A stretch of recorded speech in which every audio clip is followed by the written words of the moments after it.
Luis Menand is an American critic and essayist, while also being an English professor at Harvard University.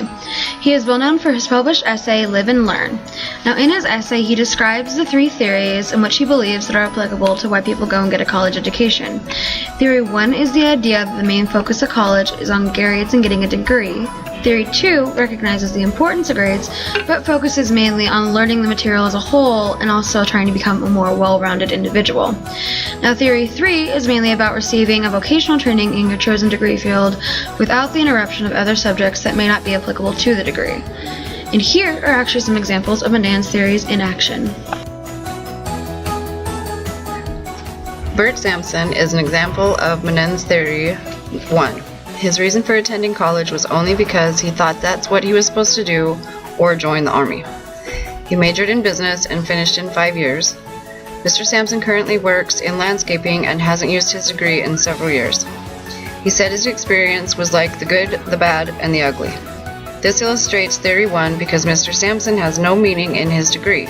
He did just enough to get passing grades and get a degree, yet has no desire to pursue it further. College for him worked just as a sorting mechanism. A high school English teacher, Sasha Helen Christie, said college is to open our minds, challenge our beliefs, and become informed adults. In saying this, she is falling under Menand's second theory.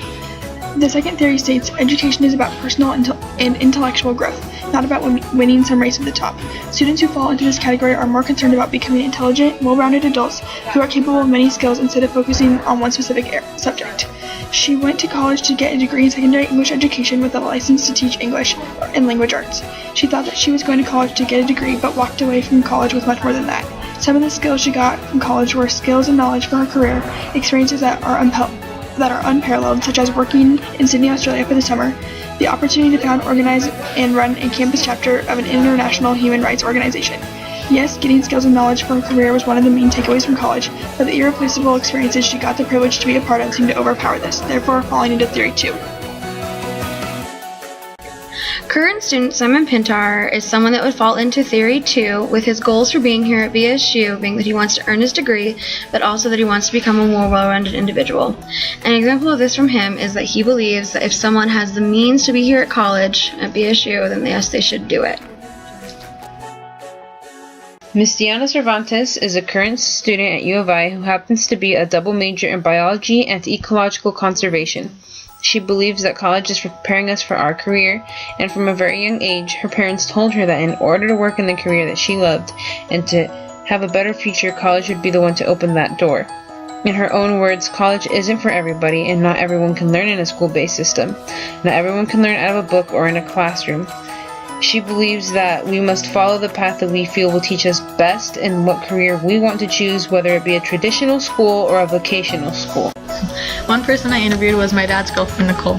She didn't finish college, but she went to some from 94 to 95 and 96 to 97 before she flunked out, and she never got a degree but is now a cop at Ada County. She said she enjoyed the college experience mostly because she learned things that weren't offered in high school. Her opinion of the purpose of college is that it's basically to prepare you for your future and help you gain some independence, and believes it is more about the experience than the actual learning. When I asked if college graduates owe something to their society, she said that everybody owes something to their society. She said that the biggest problems with college today are the pressure to go, the cost, and that some of the professors are teaching in topics they don't have enough first-hand experience in. A quote I found interesting from my dad's girlfriend's interview is when she said that college isn't necessarily for everyone. Everyone should get an education, but if that needs to be from a trade school or another means of learning that works for them, then so be it. I find this quote interesting because I agree with it. The setup of college education just doesn't always work for everyone, but everyone deserves to and should get an education so they can contribute.